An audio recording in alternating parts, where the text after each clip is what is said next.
In this podcast episode, Dr. Andrew Huberman, a renowned neuroscientist and professor at Stanford University, delves into the critical role of adenosine in regulating sleep and wakefulness, the effects of caffeine, and strategies for becoming a morning person.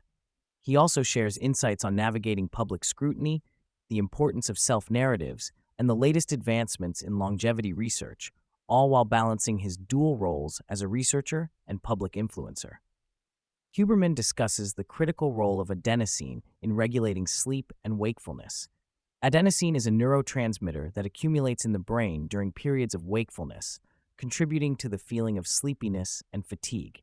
As individuals remain awake, adenosine levels rise, leading to an increased urge to sleep. This accumulation is a natural biological process that signals the body to rest and recover. Caffeine, a popular stimulant, works by blocking adenosine receptors in the brain.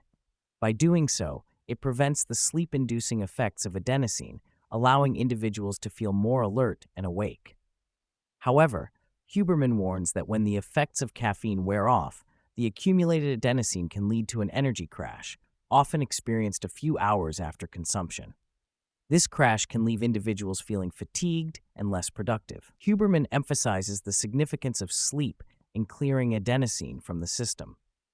Insufficient sleep can result in residual adenosine levels, which may explain why many people do not wake up feeling refreshed. To mitigate this issue, he recommends delaying caffeine intake for 60 to 90 minutes after waking. This delay allows individuals to engage in activities that help clear adenosine, such as getting sunlight exposure and practicing non-sleep deep rest, NSDR techniques like yoga nidra. These practices can enhance energy levels and improve alertness throughout the day. Huberman discusses the concept of becoming a morning person, explaining that it typically takes about 3 days to shift one's circadian rhythm. He outlines 4 primary time cues that can facilitate this transition. 1. Exposure to bright light in the morning. Natural light helps regulate the body's internal clock, signaling that it is time to be awake. 2. Physical movement or exercise. Engaging in physical activity can boost energy levels and improve mood. 3. Caffeine intake. Consuming caffeine at the right time can enhance alertness and focus. 4. Social interactions. Engaging with others can provide motivation and a sense of connection. By consistently implementing these cues, individuals can train their bodies to wake up earlier and feel more alert. In terms of his daily routine, Huberman has identified 3 distinct opportunity blocks throughout the day. First block, 6 a.m. to noon. This is when he can focus intensely, especially if he exercises early in the morning. Second block, noon to 6 p.m. He continues to maintain high levels of focus during this time. Third block, 6 p.m. to bedtime. This block is typically reserved for winding down and preparing for sleep.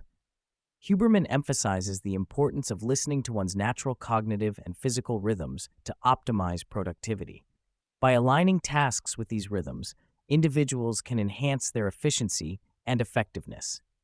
Huberman addresses the challenges of facing public scrutiny, particularly in light of recent controversies. He highlights the emotional toll of being misunderstood and the impact of media narratives that can distort reality. To cope with these challenges, he has built a support network of trusted friends and colleagues who provide perspective and guidance. Surrounding oneself with people who can offer honest feedback is crucial during difficult times. Huberman recounts the experience of waking up to a negative media portrayal of himself. He describes the initial shock and confusion, as well as feelings of indignation stemming from being misrepresented. To ground himself during this tumultuous time, he utilized meditation and prayer to find clarity and maintain focus. While the experience was challenging, it ultimately reinforced his commitment to his work and the support he received from his community. Huberman emphasizes the importance of the narratives we create about ourselves. These self-narratives can shape our identity and influence our actions.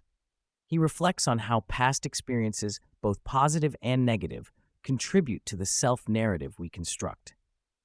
Huberman encourages listeners to critically examine their internal dialogues and consider how these narratives can be reframed to foster personal growth and resilience. Understanding and potentially altering the stories we tell ourselves can lead to a more empowered and fulfilling life. Huberman shares insights about his exceptional memory, which allows him to recall detailed conversations and experiences from his past. While this ability can be beneficial, he acknowledges that it can also be burdensome, leading to ruminating on past events. Recently, he has shifted his cognitive focus to be more present-oriented, allowing him to engage with tasks at hand rather than being pulled into memories. This transition has provided him with clarity and functionality, enabling him to navigate daily responsibilities more effectively. Huberman offers practical advice for individuals facing intense emotional challenges.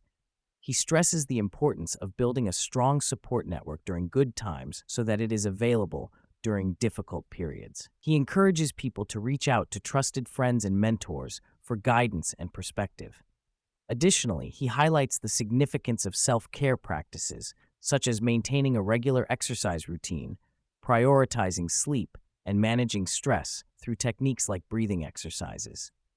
Huberman also emphasizes the value of prayer or meditation as a means of finding peace and clarity during turbulent times. Huberman introduces the concept of the lonely chapter, a period in personal growth where individuals may feel isolated as they transition away from old friendships and routines that no longer serve them. He acknowledges the discomfort of this phase, where one may question their choices and feel uncertain about the future. Huberman encourages listeners to embrace this chapter as a necessary part of growth, emphasizing that it is common to experience feelings of loneliness during significant life changes. He reassures that this phase is temporary and that building new connections and finding a sense of belonging will come with time. Huberman highlights the rapid advancements in longevity research, emphasizing the importance of understanding the biological mechanisms that contribute to aging. He notes that while there are numerous theories and approaches to extend lifespan, the focus should be on health span, the period of life spent in good health. Lifestyle factors such as diet, exercise, and sleep play a significant role in promoting longevity. Huberman also discusses the role of emerging technologies and therapies, including genetic and epigenetic interventions, that could potentially enhance longevity. He stresses the need for rigorous scientific validation of these approaches before they can be widely adopted. Huberman shares his perspective on Bryan Johnson, a figure in the longevity and health space. He acknowledges Johnson's efforts to explore and push the boundaries of health and wellness, viewing him as a valuable contributor to the conversation around longevity. Huberman appreciates the diversity of approaches within the field, recognizing that different perspectives can coexist and contribute to a broader understanding of health. He emphasizes the importance of exploring various methods and practices while remaining critical and discerning about their efficacy. Huberman believes that the collective exploration of health and longevity will ultimately benefit society as a whole. Huberman discusses the dual roles he occupies as a researcher and an influencer. He reflects on the challenges of balancing academic responsibilities with public engagement through his podcast and social media. Maintaining scientific integrity while communicating complex ideas to a broader audience is crucial. He acknowledges the support he has received from Stanford University in navigating this dual career path and highlights the value of collaboration with other researchers. Huberman believes that public engagement can enhance scientific literacy and foster a greater appreciation for research. Huberman shares his excitement about teaching an undergraduate course in neuroscience and health at Stanford University. The course aims to bridge the gap between scientific research and practical applications in health. He intends to engage students from various disciplines, encouraging interdisciplinary collaboration. Teaching allows him to connect with the next generation of scientists and share his passion for neuroscience. Despite the logistical challenges of managing a large class, he expresses enthusiasm for the opportunity to inspire students. Huberman offers insights on developing intuition and the importance of listening to one's body. He describes exercises that involve imagining positive and negative scenarios to observe bodily responses, helping individuals tune into their intuitive signals. He emphasizes that intuition can guide decision-making when combined with cognitive reasoning. Practicing mindfulness and self-awareness can help individuals better understand their instincts and make choices that align with their values and goals. Looking ahead, Huberman shares his aspirations for future projects, including potential collaborations and the development of educational content. He expresses interest in exploring animation and puppetry as a means to engage younger audiences in science. Huberman is committed to continuing his research and public outreach efforts, aiming to raise awareness about important scientific topics. He remains passionate about philanthropy in science, focusing on funding innovative research that addresses pressing health challenges. His vision includes fostering a culture of curiosity and exploration in both scientific and public domains.